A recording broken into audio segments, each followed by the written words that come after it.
Hello, friends, and welcome to English by Heart. And we were listening to a story, and हम उसी story के माध्यम से we were doing some grammar rules. तो हम कहानी है उसको हम आगे बढ़ाते हैं. ये कहानी थी हमारी प्रोटैगनिस्ट का एक छोटा सा बच्चा था जिसका नाम था इंसान और वह अभी अपने मामा के घर से बच के निकला था. And he was going through woods.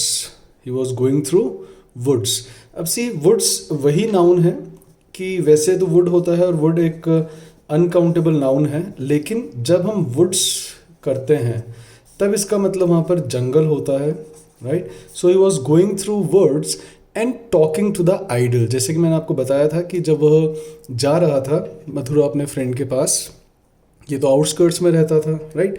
So he was going to his alter ego, अपने पाल के पास जा रहा था. तब रास्ते में उसको ठोकर लगती है एंड जब वो एक्सकवेट करता है तो उसके अंदर से एक बहुत ही एंटीडिलुवियन टाइम का एक आइडल मिलता है, राइट. तो वह उसको अपने हाथ में छाती से लगाए वह जा रहा था वुड से and he was talking to the idol. आप में से मुझे बताना है कि अब जब वो उससे बात कर रहा था तब हम उसको क्या कहेंगे. क्या वह मोनोलॉग कहलाएगा या फिर वह सॉलीलॉक भी कहलाएगा. Fine, you have to tell me the answer. फिर अपन अगले वीडियो में देखेंगे कि yes what is the difference between log and soliloquy. जो बच्चे मेरा हिंट समझ गए हैं you will get the answer कि इज़ इट अ मोनोलॉग और a soliloquy. He was talking to that idol. अब वो उससे बात करते हुए जा रहा था. बोले कि पता है मैं एक बहुत ही अफ्लुएंट फैमिली से हूँ. अफ्लुएंट इज़ आप सभी को पता ही है जो बहुत ही समृद्ध होती है. तो वो उसको कहता है कि भगवान जी आपको पता है मैं एक बहुत ही अफ्लुएंट फैमिली से हूँ. मेरे जो पापा की प्रॉपर्टी है, the property of my father was more than my Keynes. Keynes आप समझते ही हो, दैट इज़ योर रिलेटिव्स. तो वो कहता है कि भगवान जी मेरे पापा की जो प्रॉपर्टी थी वह मेरे सारे रिश्तेदारों से ज़्यादा थी, right. So the property of my father was more than my kins. अब यहाँ पर एक रूल बनता है. वह रूल आप समझ ही चुके होंगे आप में से कई बच्चे. द रूल सेज, नियम कहता है कि जब कभी भी आप कंपैरिजन कर रहे हो, यहाँ पर मोर लिखा हुआ है तो कंपैरिजन ही है, राइट. अब यहाँ पर सेंटेंस कह रहा है कि मेरे पिताजी की प्रॉपर्टी मेरे रिश्तेदारों से ज़्यादा है कि मेरे रिश्तेदारों की प्रॉपर्टी से ज़्यादा है. फॉर एग्जाम्पल मैं आपको कहूँ मेरी बाइक आपसे ज़्यादा एवरेज देती है या आपकी बाइक से. आई होप आपकी बाइक से ज़्यादा देती होगी ना कि आपसे, क्योंकि आपको एवरेज नहीं देते, राइट. कोई कहे कि जैसे कि आपका घर, the house of my student, sorry हाँ, the house of my student, the houses of my students is or are bigger than me. नहीं हो सकता ना, राइट. मुझसे बड़ा नहीं है, मेरे घर से बड़ा हो सकता है ना. सो द रूल सेज कि जब कभी भी अगर आपने किसी दो नाउन को ऑफ से जोड़ा और कंपेयर करा है तो कंपैरिजन करते समय हम वहाँ पर इस the property of my kins नहीं कह सकते अपन. The property of my kins, वैसे तो आपके मन में आया होगा कि हम लिख देते हैं कि मेरे पिताजी की जो प्रॉपर्टी है वो मेरे रिश्तेदारों की प्रॉपर्टी से ज़्यादा है. लेकिन अगर हम वापस नाउन को ही दोहराएंगे तो what is the usage of pronoun. अगर हमें नाउन को ही वापस दोहराना है तो रूल कहता है कि यदि अगर आपके ऑफ से पहले वाला नाउन रिपीट हो रहा हो, अगर ऑफ से पहले वाला नाउन कंपैरिजन करते समय रिपीट हो रहा हो, if the noun before of is repeated while comparison, तब हम इस नाउन को नहीं दोहराते हैं. अब प्रॉपर्टी सिंगुलर है, तब हम प्रॉपर्टी को ना दोहराते हुए, द प्रॉपर्टी ऑफ को ना दोहराते हुए हम यहां पे यूज कर लेंगे दैट ऑफ. अगर सिंगुलर है तब तो दैट ऑफ. अगर प्लूरल है, अगर प्लूरल होता तब यहां पर आता those of, right. So the rule says कि यदि आप यदि आप ऑफ से पहले वाली संज्ञा को दोहरा रहे हो कंपैरिजन के अंदर, तब हम उस संज्ञा को नहीं दोहराते हैं। अगर वह संज्ञा सिंगुलर है तब हम उसके स्थान पर दैट ऑफ का यूज़ करते हैं, और अगर वो प्लूरल है तो वहाँ पर हम दोज ऑफ का यूज़ करते हैं। तो ये सेंटेंस ऐसा होना चाहिए था, the property of my father was more than that of my Keynes. That of property, right, कि जितनी संपत्ति संपत्ति संपत्ति, प्रॉपर्टीज नहीं होगा तो इसलिए प्लूरल नहीं। लेकिन अगर ये सेंटेंस ऐसे होता कि द पॉपुलेशन, सॉरी, अगर अपन ऐसे कहते हैं इसको, the people of India are more diligent, hardworking, diligent than China. तो मैं यहाँ पे चाइना नहीं लिखता, हम चाइना से ज़्यादा नहीं, हम चाइना के लोगों से ज़्यादा हैं। तो इसलिए यहाँ पर मैं लोगों को रिपीट नहीं करूँगा, क्योंकि नाउन को नहीं दोहराना ही के लिए हम प्रोनाउन का यूज़ करते हैं। तो यहाँ पे आना चाहिए दोज ऑफ, क्योंकि पीपल क्या है, प्लूरल है, राइट, पीपल प्लूरल है, तो इसके लिए हमने क्या लगा लिया, दोज ऑफ। यही अगर सिंगुलर होता तो हम यूज़ करते that of. I hope this first usage is, the rule is clear. The rule says, ये अच्छा रूल है। ये कहता है कि जिस आपने अगर नाउन को दोहराया है तो हम नाउन को दोहराएंगे नहीं, वहाँ पर हम प्रोनाउन का यूज़ करेंगे। और यही मीनिंग होता है प्रोनाउन का। ऐसे शब्द जो नाउन के स्थान पर यूज़ में लिए जाते हो, दे आर कॉल्ड प्रोनाउन, जैसा कि आप सभी जानते ही हैं, राइट। तब वो वुड से जा रहा होता है, and he was talking and he said, उस आइडल को कहता है कि मेरा जो परिवार था वो बहुत ही अफ्लुएंट था, और जो मेरे पापा हैं उनकी, जो मेरे बाबा थे उनकी प्रॉपर्टी मेरे सारे जितने भी किन्स हैं उनसे कहीं ज़्यादा थी। इसीलिए जो मेरे जितने भी किन्स थे वो हमसे एनवियस होते थे या जेलस होते थे।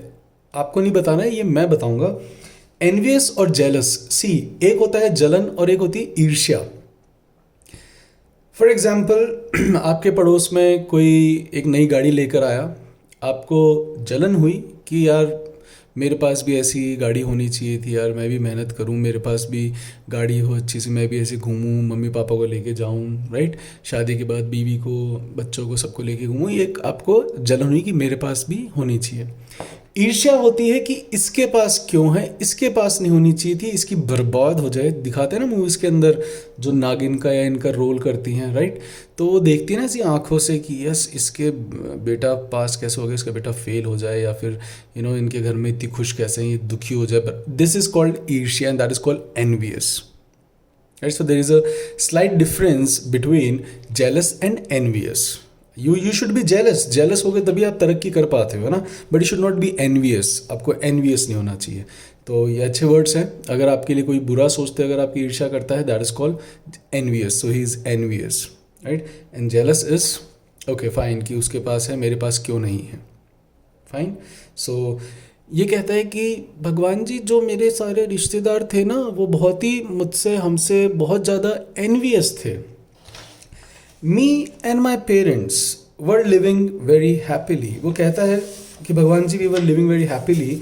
और इसके लिए मैंने आपके लिए दो नए मुहावरे भी आपके लिए लेकर आया हूँ। दैट अगर आपको किसी को कहना, कोई आपसे पूछता है how is life going on, and you want to say yes my life is going very happy, so you can say that I have place in the sun, I have place in the sun. That means you are living very happily. That is place in the sun. We have place in the sun.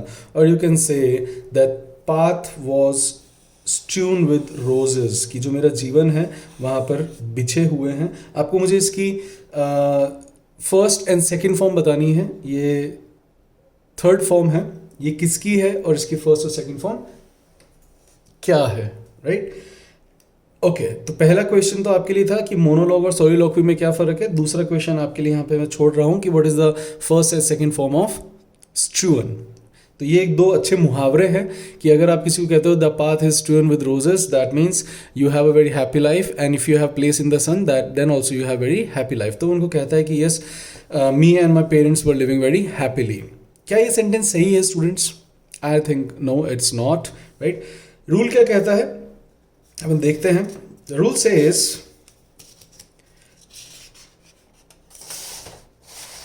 I and me, इसने sentence start करा मी से। सी, जब भी आपके मन में doubt आता है कि what is the difference between I and me, क्या तरीका होता है इस डिफरेंस को जानने का, लर्न द मेथड। जिस दिन आप ये डिफरेंस सीख जाओगे आप स्वयं अपने डाउट्स क्लियर कर सकते हो, है ना। अब इनसे सेंटेंस बनाए दोनों से। आप जो पुराने स्टूडेंट्स हैं वो जानते हैं कि यस तरीका क्या है, और अगर आप तरीका जान लेते हो तो आप स्वयं रूल्स बना सकते हो। अपन देखेंगे कैसे, राइट। अब वो उसको कहता है कि मी एंड माई पेरेंट्स। अब आप खुद बताइए कि मी और आई में फर्क क्या है, कैसे ढूंढ सकते हैं। आप सेंटेंस बनाइए। फॉर एग्जाम्पल आप कहेंगे आई एम अ स्टूडेंट और me a student. I am a student, not me, I hope. I study, I play, I sleep. या आप में कोई भी तो लगाएगा me study, me play, me sleep, नहीं। तो इसका मतलब जब सब जगह आई ही आ रहा है, इसका मतलब जब कभी डूअर की बात होगी, जो काम करने वाला है, तब आप वहां पर क्या यूज करोगे, हमेशा आई, जिसको हमने कह दिया सब्जेक्टिव। जब भी आप सब्जेक्ट की बात करोगे तब आपको मुझे बताना है, तब आप वहां पे यूज करेंगे आई का। और अगर आप सेंटेंस बना के देखिए मी से, for example he loves me, he killed me, right, he helps me। यहाँ पे कहीं पे भी I नहीं आएगा। इसका मतलब देखो, सेंटेंस में दो तरीके के, जब भी कभी कोई सेंटेंस बनेगा, है ना, तो उसके अंदर कोई ना कोई वर्ब होगी। नेक्स्ट टॉपिक वर्ब ही आएगा, तो कोई ना कोई वर्ब होगी, है ना। तो उसको कोई करने वाला है, जिसको हमने कह दिया सब्जेक्ट। और जब इस क्रिया का किसी के ऊपर प्रभाव भी तो पड़ेगा, उसको हमने कह दिया ऑब्जेक्ट, राइट। तब आप देखोगे कि ऑब्जेक्ट के स्थान पर जब मेरी कोई बात हो रही है, अगर मैं काम करने वाला हूं तब मैं वहां पे यूज करूंगा आई, और जब मेरे ऊपर काम किया गया है तब मैं वहां पे यूज करूंगा मी। और ऐसा ही सबके साथ चलता है, मेरे साथ, तुम्हारे साथ, हमारे साथ, उनके साथ, उसके साथ, उसके साथ। फॉर एग्जाम्पल जैसे I, you, we, they, he, she, it। अब I का तो मैंने बता दिया मी। अब आप ऐसे यू का ही बता सकते हो, वी का बता सकते हो। यू को अगर आप फॉर एग्जाम्पल यहाँ पे ही लव्स मी की जगह आप अगर तुम्हें बोलना है कि तुम्हें प्यार करता, तब आप यहाँ पे यूज क्या करोगे, ही लव्स मी और ही लव्स यू, या योर, या कुछ और, यू ही करोगे। इसका मतलब यू का यू ही रहता है।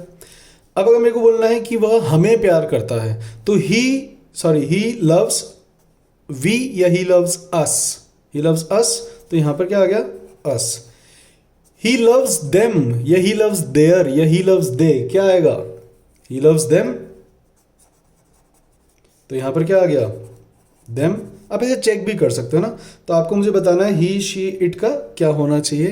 जैसे कि ही, फॉर एग्जाम्पल यहाँ पे शी कर देते हैं अपन अब ही को जानने के लिए ना। ही लव्स वैसे हो सकता है क्योंकि सरकार ने अलाउ कर दिया है, आई डोंट रिमेंबर दैट धारा, राइट, ओके, जिसके अंदर यू कैन मैरी होमोसेक्सुअल, तो बट अपन शी कर लेते हैं ही के लिए।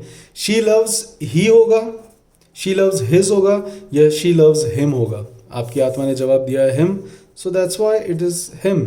तो आप देख सकते हो कि जहां जहां ऑब्जेक्ट की बात हो रही है, मतलब जहां जहां किसी के ऊपर कार्य हो रहा है, वहां पर हम लेते हैं ऑब्जेक्टिव प्रोनाउन, और जहां जहां काम करने वाले प्रोनाउन है वहां पर आते हैं I, you, we, they, he, she, it, subjective pronoun. अभी हमने दो प्रोनाउन जाने हैं, subjective and objective. That is I, you, we, they, he, she, it, they are subjective, जो हमेशा काम करने वाले हैं, सब्जेक्ट्स हैं। ऑब्जेक्टिव जिनके ऊपर काम किया जा रहा है, राइट। ओके, सो पहला रूल, सब्जेक्ट के स्थान पर हमेशा सब्जेक्टिव, सब्जेक्ट के स्थान पर हमेशा सब्जेक्टिव, और ऑब्जेक्ट के स्थान पर, और ऑब्जेक्ट के स्थान पर हमेशा ऑब्जेक्टिव, राइट। प्लस इसमें एक और एरर आ गया है, इसमें अब एक और एरर है। दो आपके पेपर में कभी भी एक सेंटेंस में दो एरर नहीं आएंगे, मेक इट वेरी क्लियर। इसने कहा मी एंड माई पेरेंट्स, इसने कहा मी एंड माई पेरेंट्स। सी, आपके अंदर हम प्रोनाउन को बहुत अच्छे तरीके से हम समझ सकते हैं जब आप देखते हो कि आपके अंदर कोई है। अगर आपने रियलाइज करा है दैट हमारे अंदर, हम कहते हैं ना हमारे अंदर भगवान बैठा, हमारे अंदर कोई तो विराजमान है जो आपके अंदर लगातार बोलता रहता है। I hope you know that there is somebody who is speaking regularly, जो आपसे लगातार बात कर रहा है। आपका मन है, आत्मा है, भगवान है, who so ever you call it, right, your consciousness, कि वो आपसे लगातार बात करती रहती है, बोलती रहती है, राइट। अब वो जब लगातार बोल रही है तो I hope that is the listener, आपका मन, sorry speaker not listener, I am sorry, that is, वो लगातार बोल रही है, सो दैट इज स्पीकर। आपका मन लगातार आपसे बात करता है। कभी भी ऐसा कोई क्षण नहीं होगा आप अकेले ही बैठे हो, आप ये करके देखना भली वीडियो खत्म होने के बाद, देख करने के बाद, कि आप चुपचाप बैठना, लेकिन लगातार आपके अंदर से कोई ना कोई बोले जा रहा है, आपसे कुछ ना कुछ चले जा रहा होगा, यार वीडियो में बोला था, हाँ ऐसा है, राइट। आप continuously you keep on speaking, right. So आपके अंदर एक स्पीकर बैठा है, दैट स्पीकर कंटिन्यूसली स्पीक्स, और वो होता है आपका आई, मैं, मेरा मैं, राइट। जो गीता में कहा था कि जो हूँ वो मैं ही हूँ, आपका मन है। और उसको लगातार कोई सुनता भी है, और उसको केवल और केवल एक ही जना सुन सकता है, वो है तुम्हारा शरीर, वो हो तुम। यस, तुम ही सुन सकते हो उसको, और कोई नहीं सुन सकता। That's why in English there is only one listener, there is one listener. और जब आपकी आत्मा और स्पीकर दोनों एक साथ हों और वो बोल रहे हों, तब वो हमेशा वी बन जाएगा, इसलिए वो भी स्पीकर ही आया, राइट। आपकी आत्मा और ये दोनों साथ बोलते हैं कई बार, ओके। अब speaker is there, listener is there. Speaker is called the first person, क्योंकि वही पहला है। आपकी मन, आपकी आत्मा पहली हो तो अलग अलग शरीर धारण करती गई, इसलिए शरीर इज द सेकंड पर्सन। और पहली बात है, अगर स्पीकर नहीं होगा तो वहां पर कभी भी कोई लिसनर नहीं हो सकता। अगर कभी स्पीकर नहीं है तो लिसनर नहीं होगा, और अगर लिसनर नहीं है तो स्पीकर भी नहीं होगा। फॉर एग्जाम्पल, अगर कोई नेता भाषण देने जा रहा है तो ऑफकोर्स वहाँ पर उसको कोई सुनने वाले होंगे, तभी बोलने जा रहा है, और बोलने वाला है तभी उसको कोई सुनने आ रहा है। यस, आपका मन आपके शरीर के बिना नहीं बोलता। ऐसे थोड़ी ना हमें आवाज़ें आती रहती, कोई बोल रहा है कब्रिस्तान में बैठा हुआ, शरीर नहीं है लेकिन वो बोल रहा है, ऐसा नहीं होता।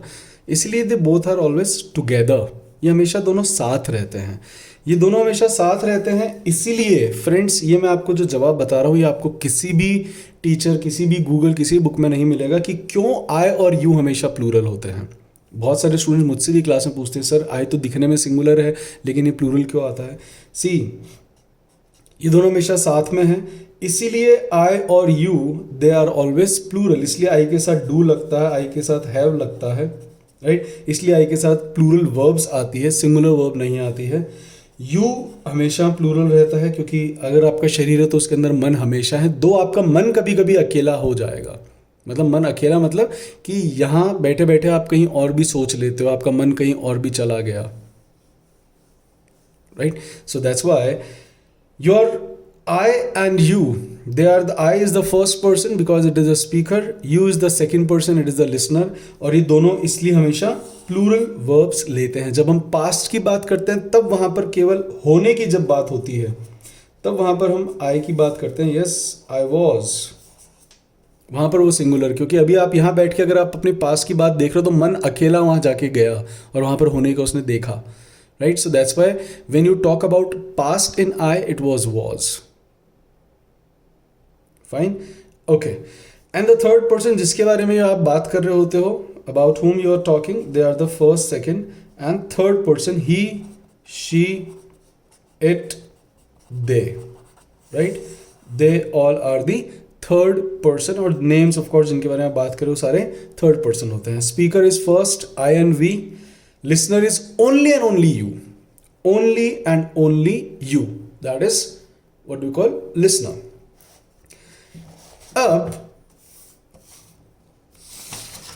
द रूल सेज, रूल कहता है कि जब कभी भी अगर आप इन तीनों को फर्स्ट सेकंड थर्ड पर्सन, अगर आपने इन तीनों को कभी एज अ सब्जेक्ट अगर आप यूज में लेते हो, if you use them as a subject, जैसे कि मैंने आपको बोला था अभी, me and my parents, me and my parents, I hope my parents are first person, second person और third person. My parents are not the speaker, they are the third person के बारे में बात कर रहा हूँ, क्योंकि I am the speaker, you are the listener, and जिसके बारे में मैंने बात करी they are the third person, तो my parents are the third person. See, एक रूल होता है कि जब भी कभी कोई अच्छा काम होता है, जब भी कोई आपने अच्छा काम किया, तो आप हमेशा श्रेय पहले किसको दोगे? सेकंड पर्सन को, राइट? धोनी कभी भी खुद आके नहीं बोलेगा हाँ मैंने बहुत अच्छा खेला, मैं ही बहुत अच्छी कीपिंग करी इसलिए हम जीते. No, we always give credit to the second person. हमेशा सेकंड वाला पहले आएगा, फिर थर्ड, और फिर मैं अपनी बात करूंगा. मैं हमेशा क्रेडिट बाद में मैं ही लूंगा, और ऐसा ही हमें करना चाहिए कि अगर कभी भी देश अच्छा चल रहा हो तो उसके लिए कोई भी खुद आके क्रेडिट नहीं लेगा प्रेसिडेंट कि हाँ मैंने बहुत अच्छा करा. नो, मेरे देश ने अच्छा करा, मेरे देशवासियों ने अच्छा करा. तो that's why we should always give credit to the others. तो जब भी कभी अगर आप कोई कार्य करते हो तो उसके अंदर अगर ये तीनों पर्सन्स एक साथ आ रहे हो एज अ सब्जेक्ट, जैसे कि मैंने आपको बोला, आप लोग FB पर बहुत सारी पोस्ट डालते हो, राइट?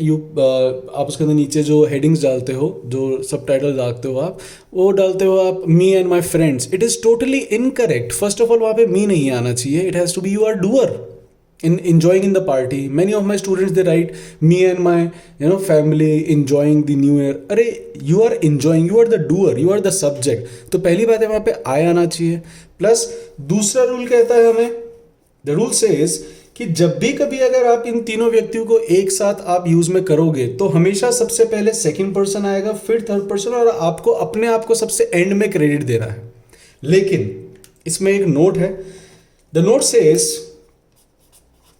जब भी कभी कुछ बुरा लगता है, जैसे अगर मान लो आपको कोई कहे कि तू तो एकदम गधा है, तो ये बुरा सबसे पहले किसको लगा? आपके अंदर, मेरे मन को, मेरी आत्मा को, उसको बुरा लगा. जब तक मैं उसमें रिएक्ट नहीं करूंगा तब तक किसी और को पता लग ही नहीं सकता.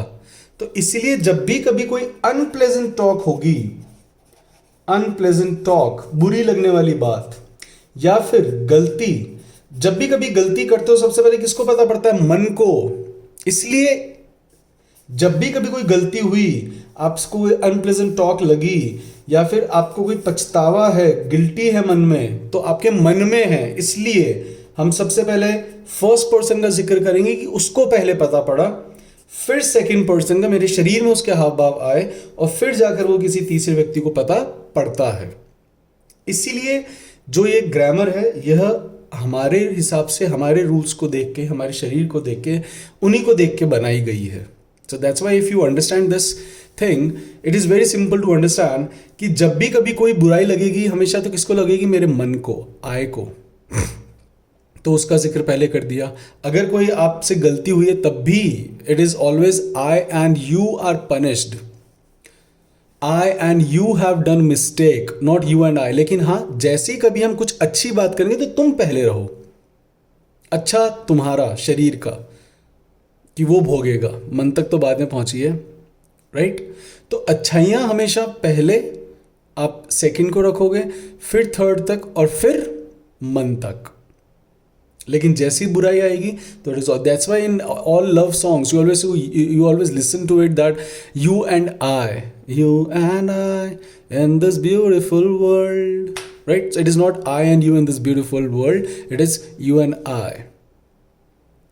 Right? So we have learned 3 rules today. The first rule is whenever you repeat a noun in comparison, the noun before of, अगर आप of के पहले वाला नाउन रिपीट हो रहा हो कंपैरिजन करते समय, तब हम उस नाउन को रिपीट नहीं करते हैं. सिंगुलर होता है तब हम दैट ऑफ यूज करते हैं, प्लूरल होता है तब हम दोज ऑफ यूज करते हैं. ये पहला रूल था. उसके बाद मैंने आपको एनवियस और जेलस के बीच में डिफरेंस बताया था. Then I told you me and my friend. दूसरा रूल कहता है कि सब्जेक्ट की प्लेस पर हमेशा सब्जेक्टिव आना चाहिए और ऑब्जेक्ट की प्लेस पर हमेशा ऑब्जेक्टिव आना चाहिए, राइट? कि पहली बात है यहाँ पर मी नहीं आ सकता because he is the doer living, right? So it has to be I. दूसरा मैंने आपको कहा था कि यस, जो तीसरा रूल है, दूसरा रूल हो गया था कि सब्जेक्ट के प्लेस पर हमेशा सब्जेक्टिव प्रोनाउन आएगा और ऑब्जेक्ट के प्लेस पर हमेशा ऑब्जेक्टिव। आपको इसको ढूंढ के रखना है कि शी का ऑब्जेक्टिव क्या होता है, इट का ऑब्जेक्टिव क्या होता है। प्लीज डू कमेंट में। ये मेरा तीसरा क्वेश्चन है। पहला क्वेश्चन था मोनोलॉग एंड सॉलिलॉक्वी में क्या डिफरेंस होता है। दूसरा, स्ट्रूअन की आपको मुझे फर्स्ट और सेकंड फॉर्म बतानी है। तीसरा, शी और इट की ऑब्जेक्टिव फॉर्म क्या है। प्रोनाउन के अंदर what is the objective form of she and it, right. And the third rule says, जो तीसरा रूल था वो कहता है कि जब कभी भी अगर आप सब्जेक्ट के तौर पर तीनों पर्सन्स को एक साथ रखते हो, first person, second person, third person, मैंने आपको बता दिया कि why we have called I as the first person, और यू ही क्यों लिसनर है। यू बहरा, बाकी सब बहरे थोड़ी ना, ही बहरा है या शी बहरा है या आई बहरा है। No, it is talking about you. ये हमारी बात कर रहे हैं यहाँ पर कि इंसान के अंदर तुम झांको, वहीं पे तुम्हें लिसनर, स्पीकर और पाए जाते हैं, right. So that's Y I is the speaker and that's why it is the first person, and you is the only listener, so that's why you is the second person, and when they both combines it becomes we, so we is also a speaker, and he, she, it and they are all the third person। जब भी कभी तीनों एक साथ as a subject use में लिए जाएंगे तो we have to write them, इनको इस क्रम में लिखना जरूरी होता है, दैट इज 2 3 1।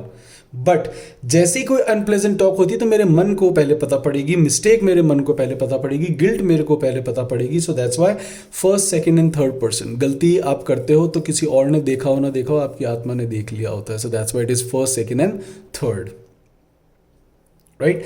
कहानी अपन आगे चलाएंगे, but do comment me, then अपन इसको आगे कंटिन्यू करेंगे प्रोनाउंस को। I hope you must be enjoying the story, and for further notification and all, kindly do subscribe the channel and press the like icon so that I can come to know that कि हाँ थोड़ा सही चल रहा है, and I can get enthusiasm to do it better, to improve it. There is because always a chance of improvisation. Thank you.